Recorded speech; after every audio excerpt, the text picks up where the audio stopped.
Hello students, welcome to the class.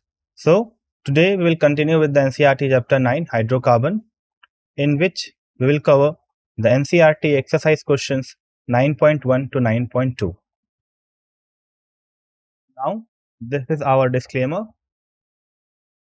Let us start by looking at what objective we would be covering in this throughout lecture. As I said, we will be solving NCERT questions by applying the concepts that we have learned so far in the theory sessions, right? So we will primarily look upon the preparation methods and also look upon the nomenclature of the compound. Now starting with the question number 1. The question is, how do you account for the formation of ethane during chlorination of methane? So, before looking on to the solution, first look and understand the question. It is about the formation of ethane during the chlorination of methane. This is a classic example of reaction involving hydrocarbon, especially alkanes, and how they can form new carbon double bond, single bond to form a new compound. We will break down the steps of the process one by one and understand the chemistry behind it. First, notice that methane, which is the simplest alkane, can react with chlorine when exposed to ultraviolet rays. These reaction does not just produce chlorinated methane but can also lead to formation of ethane, which is a 2-carbon alkane. Here is the overall chemical equation for the production of ethane. So, 2 moles of methane reacts with 1 mole of chlorine gas under UV light, giving us ethane, which is C2H6, and 2 moles of hydrochloric acid. In this equation, you can clearly see how 2 molecules of methane are combining to form 1 molecule of ethane. This shows us that new carbon-carbon bonds are being formed during the reaction apart from the chlorination process. Now let us talk about the first step of the reaction mechanism called as initiation. In this step, energy from UV light starts the process by breaking apart the chlorine molecules. This is a crucial step because it creates highly reactive particles that drive the rest of the reaction. During initiation, the chlorine molecule undergoes homolysis, which means the bond between the 2 chlorine atoms is split evenly. Each chlorine atom takes 1 electron from the bond, resulting in 2 free chlorine radicals. Now, free radicals are atoms or molecules with an unpaired electron, making them very reactive. As a result of this homolysis, we get 2 chlorine free radicals. These are often represented with a dot next to the chlorine symbol, which is Cl, showing the unpaired electron. These chlorine radicals are what will react with methane in the next steps, starting a chain reaction. Here is an equation for the initiation step. ClCl in the gas phase under the influence of UV light splits into 2 chlorine free radicals, each in the gas phase. You can look upon the dot next to the chlorine symbol, shows that it is a free radical. This step is essential because it generates the reactive species needed for rest of the reaction. Continuing further, so moving on to the next step of this method. The next step is propagation, which is step number 2. In this stage, the reaction continues as the free radicals produced earlier react with other neutral molecules. Pay attention to how the chain reaction keeps going. Here, one of the chlorine free radical reacts with a methane molecule. Remember, a free radical is a highly reactive species with an unpaired electron, making it eager to react with other molecules.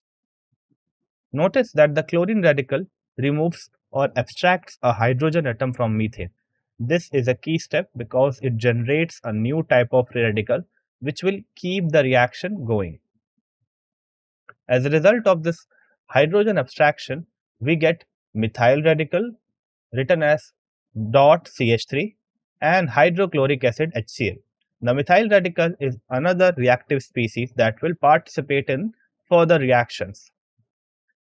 Let us look at the chemical equation for this step. Cl dot plus CH4 gives us CH3 dot plus HCl. Here Cl dot is the chlorine radical, CH4 is the methane, CH3 dot is the methyl radical, and HCl is the hydrochloric acid.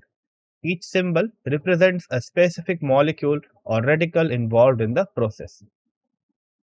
Next, the newly formed methyl radical reacts with another chlorine molecule. This continues the chain reaction as the methyl radical is very reactive and seeks out other molecule to react with. So this reaction leads to the formation of chloromethane. In most of the cases, this is our target molecule, but here we have to account for the production of ethane. So we will look for other possibilities as well. The regeneration of the chlorine radical is another important point because it allows the chain reaction to keep going. So this is the equation.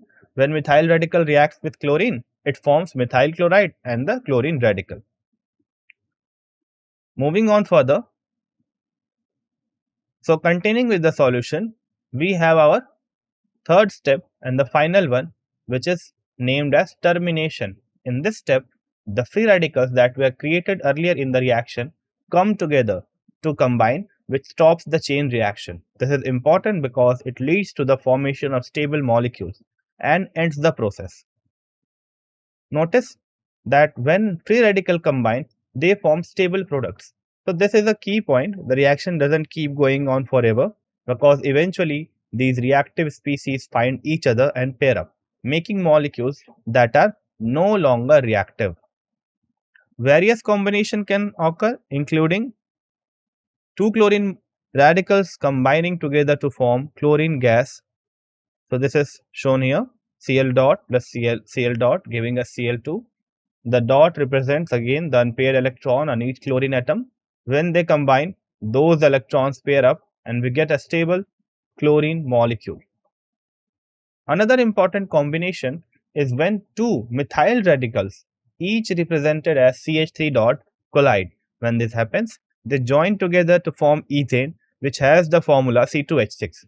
This explains how ethane can be produced as a side product during the chlorination of methane. Now the reaction is CH3 dot plus CH3 dot, giving us C2H6, which is ethane. This shows us that not only do we get chlorinated products, but we also get new hydrocarbons like ethane through these radical combinations. So this wraps up the termination steps and highlights the variety of products possible in free radical reactions. Now, here is the question 2. You are asked to write the IUPAC name of compounds. Their structure are given from A to G. So let us treat them one by one. So moving on to the solution part. Here is the structural formula for the compound in part A.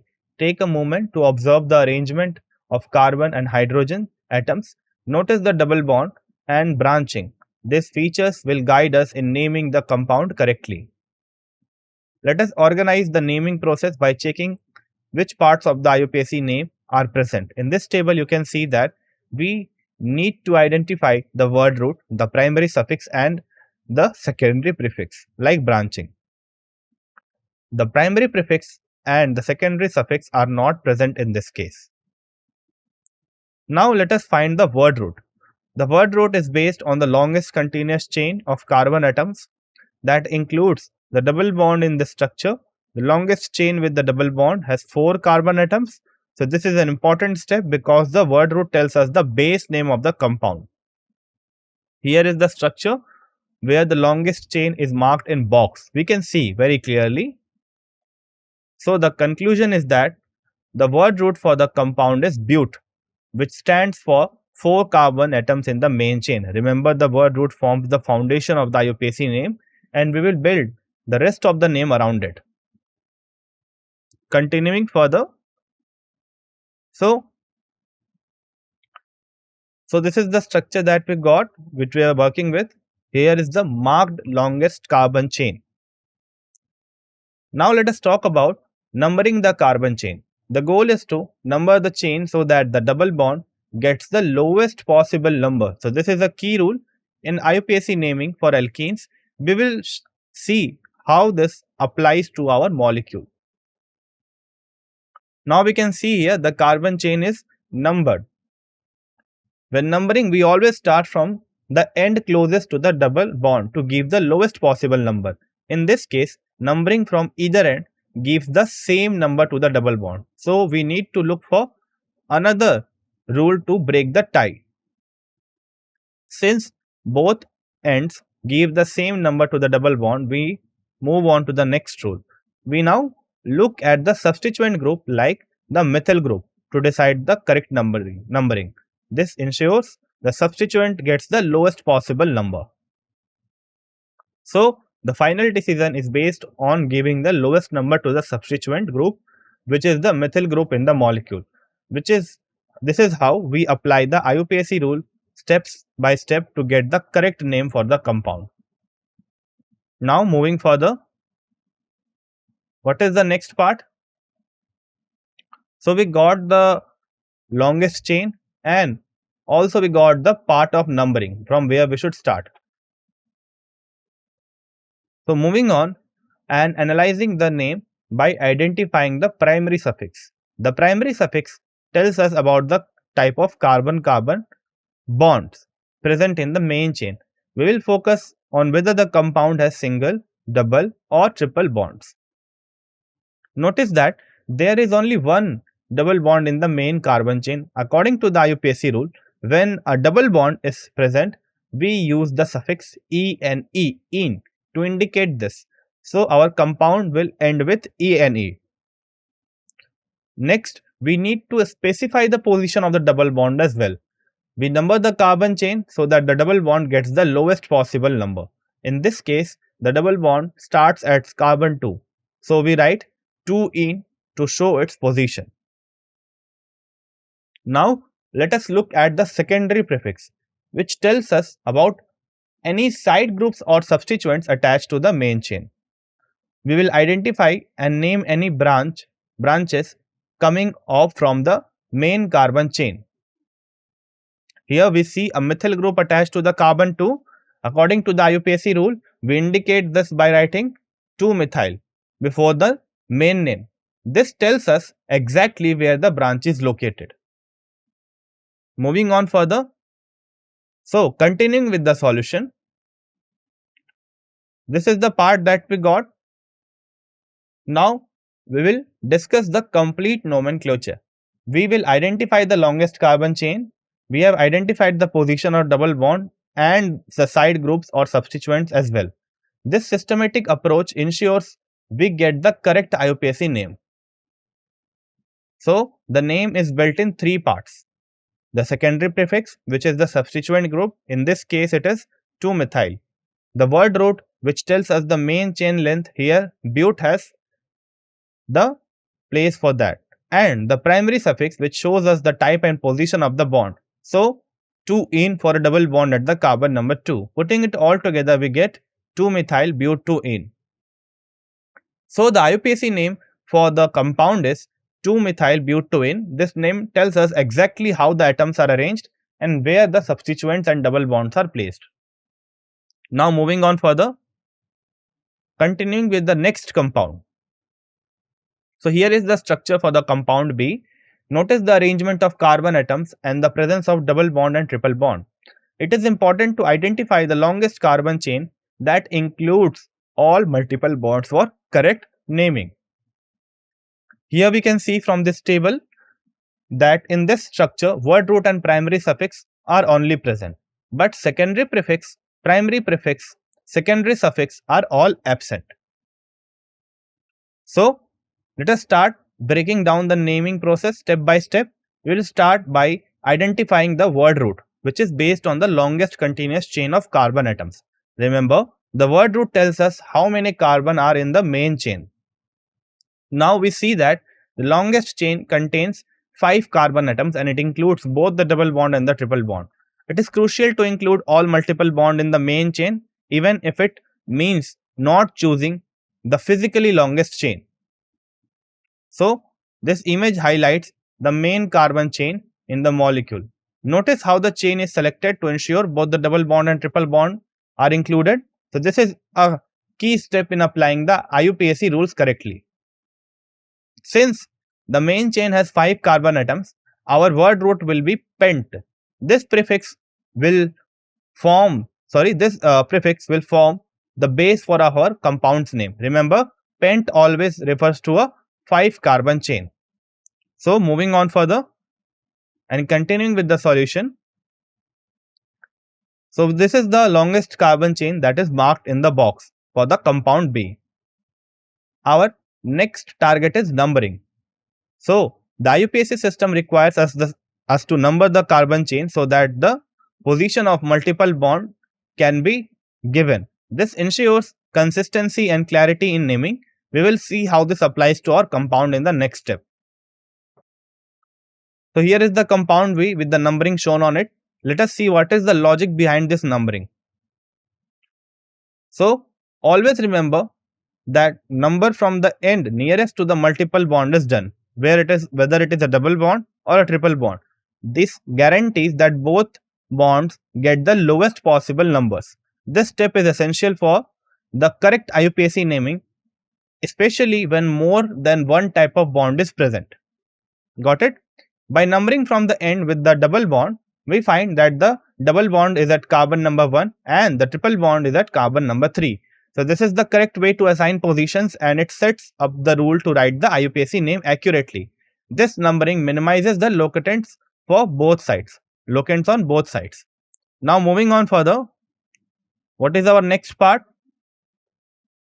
So this is the part that we got in the earlier discussion. We got the longest chain and we also know the numbering now. So further, to name this compound, we need the primary suffix. So this suffix tells us about the type of bonds present in the molecule. Let us see how both the double bond and triple bond affect the naming process. Since the molecule contains both a double bond and a triple bond, we use the suffix ENE for the double bond and YNE for the triple bond.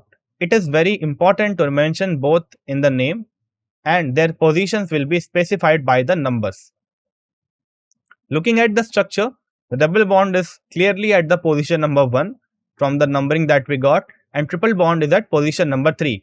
These positions are counted from end of the chain that gives the lowest possible number to the multiple bond. This numbering is crucial for correct IUPAC name. The double bond in takes priority in the naming, so we mention it first. The correct suffix for this compound is 1-in-3-ine, showing the positions of both the double bond and the triple bonds. This helps us communicate the exact structure of the molecule. Now moving on further. Next, what we have? So we already got this numbering part, and we are getting the longest chain as well. So our next thing is to talk about the complete nomenclature. We will identify the longest. We have identified the longest carbon chain. The numbering is given according to the lowest possible sum rule, and then the word will combine together, means the word root and the appropriate suffixes, to form the complete name. The word root for a 5-member chain, as we know, is pent. The primary suffixes that we got is 1-in-3-ine. So we will add both of them, and that will give us the complete name of the compound as pent 1-in-3-ine. So this is the final answer, and it follows all the rule we have discussed for naming. Hydrocarbons with multiple bond, make sure to always check the positions of the bond and number the chain correctly. So we have done the naming for 2 compounds. Continuing further, moving on to the compound C. So take a close look at the arrangement of the carbon atoms and any double or triple bond. So we will use the simple structure rather than the bond line for our reference as we move through the naming steps. Start from building the table first of all. So your compound will have the word root and the primary suffix because it has a single chain and no branching is possible there. So secondary prefix is absent there. And apart from that, the compound is aliphatic, so primary prefix is also absent, and due to the absence of any functional group, we have no secondary suffix as well. If this is good, let us start by identifying the word root. The word root tells us how many carbon atoms are in the continuous long chain, which is the longest one, which is the backbone of the molecule as well. This is always our first step in naming any hydrocarbon we have seen so far. Now, it is clear from the structure itself that the longest carbon chain has 4 carbons in it. You can look at it in the box also, which is being telling that the whole chain is a aliphatic one and there is a no branching part in it. Now, from this point of view, means the longest carbon chain is equals to 4. Therefore, the word root for this will be but. Next. So, moving on to the next part of the solution, what we have? We have the longest carbon chain. Now, we will move on to numbering. So, in IUPAC naming, we always number the longest continuous chain for carbon atoms. This ensures that we identify the main structure of the molecule before considering any branches or any multiple bonds. The correct numbering for the given compound is given here, which is starting from the left hand side. Now, let us see the logic behind it. When numbering, we start from end of the chain that is closest to the double bond.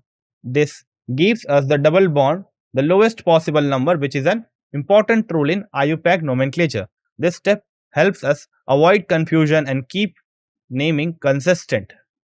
Now, in the molecule which is given, the double bond are located at carbon number 1 and 3.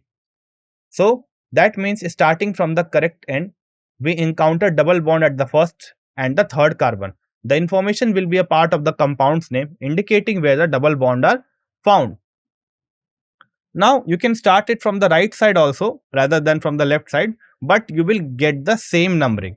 So, what is the reason behind it? The reason is its symmetric nature. So, you can look here, if you try to divide the whole structure into 2 parts, you can easily do it by drawing a line in between, and that will give you 2 equal fragments. So, numbering from either side will give you the same outcome.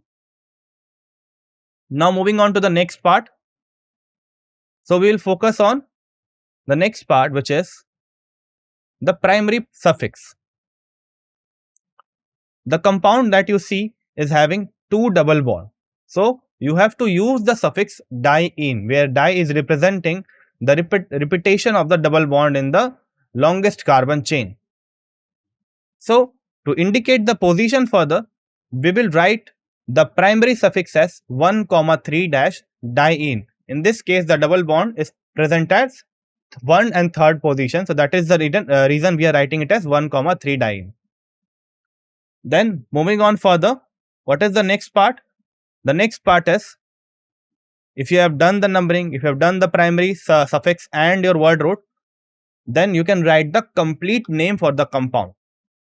So, what will be the complete name? To do that, we will combine the word root and the primary suffix. So, but then plus 1,3-"-in, which will give you your complete name for the compound as 1,3-butadiene. Okay, you can also write it as but 1,3-diene. Both ways are correct in their own way. Now, continuing with the next part of the question number 9.2. So, this is the compound D that we are going to encounter for doing the IUPAC name. Now, the table helps us to organize the features present in the compound. On the left side, we have the list which is present in the compound, which is our word root, primary suffix and branches, which is indicated by secondary prefix. But what about the things that are not present? So, we have a straight chain in the main backbone. Therefore, the primary prefix will be absent here. And also, there are no functional groups. So, secondary suffix is also not present in the given compound. Now, start by looking at the word root, which is based on the longest continuous chain in the molecule. The word root tells us how many carbons are in the main backbone of the given compound, which is the foundation of the compound's name. Start by looking at the compound closely. You will clearly see that the longest possible chain in the given compound is of length 4. It is important to always include the functional group like a double bond in the main chain wherever possible. So, here we have marked the longest chain of the compound. Therefore, the word root for the given compound will be but. Moving on further, what is the next part of the solution? The next part of the solution is to do the numbering. Because we have already marked longest carbon chain with a square box, we have to decide that whether we will do the numbering from the left side or from the right side. Let us focus on how to choose the correct end to start numbering from. Now here you can see the structure with the numbering done itself. So why it is done from the right hand side? What is the logic behind it? It is very simple. You have to do the numbering in such a way so that the double bond gets the lowest priority. So basically, you are keeping aside the position of substituent and you are giving priority to the position of double bond. So this is very important to consider here. Now from this point of view, we have a double bond at the position of 1 and a arene ring at the position of carbon number 4. Now moving further, what is the next part? So the next part is deciding the primary suffix, which tells us about the main functional group or the type of bond in the molecule. The suffix is important because it indicates the compound whether the compound is an alkane, alkene or alkyne. Okay, so if that is true, so yes, the main functional group is not given by the primary suffix, sorry for that. Only the double bond or the triple bond or the single bond is indicated by the primary suffix. Now, since there is only one double bond at the position number 1, therefore the primary suffix will be -1-ene. This tells us the compound is an alkene with the double bond at the first carbon. Now moving on to the secondary prefix, which refers to any substituent groups attached to the main chain. Here we can identify the group and their position, which is a crucial part for correct IUPAC name. So 4-phenyl is the substituent group whose position is at the 4th carbon, which is denoted by 4 here. Now moving on further, what is the next part? So we got our compound D, we got the longest carbon chain, we got the correct numbering, and apart from that we got each part of our complete nomenclature for the given compound. Therefore we can just add them together to get our complete name. So you will add your secondary prefix and your word root and your primary suffix, which is 4-phenyl. Then next we have bute and next we have -1-ene respectively. If you add them together, the IUPAC of the compound, IUPAC name of the compound will be 4-phenyl bute-1-ene. So this is for the compound D. Now moving on further. Next we have a cyclic compound. So we have another set of rule for this type of compound. Okay, so here is a twist for you. We can use a common name in the IUPAC name, especially for compounds like this. So here we will use the word or the base as phenol. Why we are using phenol? Because OH is given the priority, and from that point of view, benzene along with the OH group is named as phenol. Now other part, which is your methyl group, will be given your substituent. So the substituent hydroxy is given the priority here. So this is very clear from the base name, which is phenol. Now moving on further. Next is, so we have examined the given compound and we have squared the main part of the compound, which is a hydroxy group attached to the benzene ring, and the base name is given as phenol. Next is numbering. So numbering is done in such a way so that the substituents get the lowest possible number for it. Now if you consider that, then what will be the possible outcome? Okay, so in this case we have only one substituent. If we have multiple number of substituents, then we have to arrange them in the alphabetical order. Now since it is a monosubstituted phenol ring, therefore only one substituent is present, which is at carbon number 2, which is a methyl. Therefore what you can say, that the correct numbering is going from right on to left, which is anti-clockwise, and your benzene ring is getting the hydroxy group at the first position and your methyl group is at the position number 2. Now moving on further. Next what we have, so we have already examined the longest or the base name. and we have already looked for the numbering as well, which is counterclockwise. So we will move on to the secondary prefix. The secondary prefix tells us about the groups attached to the main structure. Let us look for any alkyl group or other substituent on the benzene ring. Hope we have already identified that group and it is positioned at carbon number 2. Therefore, the secondary prefix for the given compound will be 2-methyl-. The number indicates that the methyl group is present at position number 2. Now, the complete nomenclature for the given compound can be written as 2-methyl-phenol. So, this is your complete name. Now, moving on further, what is the next compound that we have? So, again we have a aliphatic chain. So, if you look at the structure F, you can see that there is branching in the given compound. So, of course, there will be presence of other parts apart from your word root and your primary suffix. So, that other part is secondary prefix. So, we have word root, we have primary suffix, we have secondary prefix, which is therefore branching part. What are the parts that are not present? So, we don't have primary prefix or your secondary suffix. Now, we are done with the listing part. Now, we have to identify the parts that are present in the compound. So, first of all, you have to identify the word root, which is giving you the longest continuous chain. We can easily identify, if you just expand the structure further, that the longest chain contains 10 carbons. So, this is important because the word root will be based on the carbon number in the backbone of the skeleton. Always double check the chain to make sure you are not missing any carbon in the given compound. So, that is done. We have marked the same longest chain of 10 carbon in the open chain structure. Therefore, the word root is dec, which is used for 10 carbons. Now, moving on further. So, we have done the numbering part, we have done the longest carbon chain. Now, we will start with the numbering part. So, to do the numbering part, always remember to give the substituent the lowest possible number. So, this step is crucial because it determines the correct IUPAC name and avoids confusion. So, you can see here the numbering is done and it is numbered from the right hand side. Pay attention to how the numbering starts from the end closest to the substituent.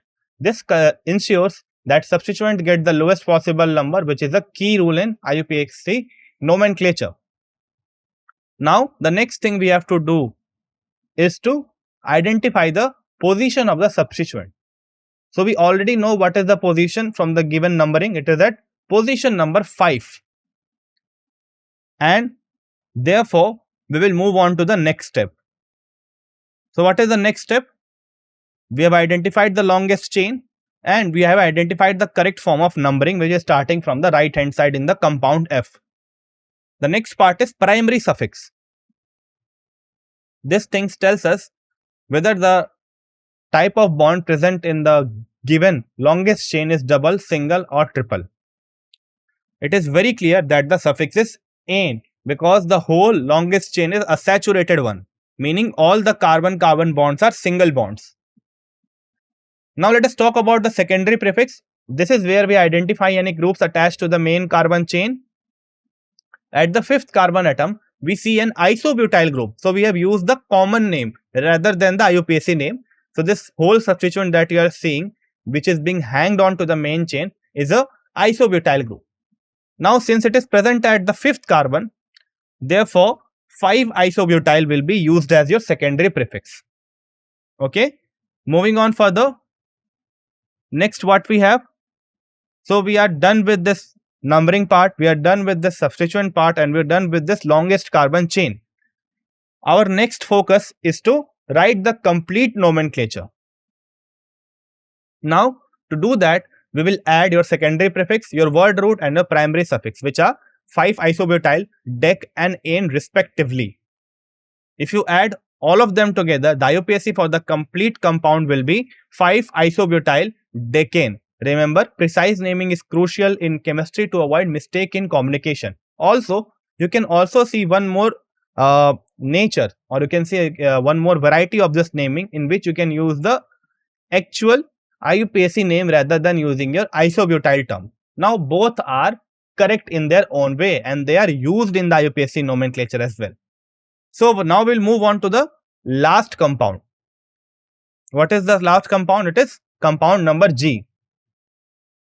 So let us focus on the compound G. We will break down its structure step by step to find the correct IUPAC name.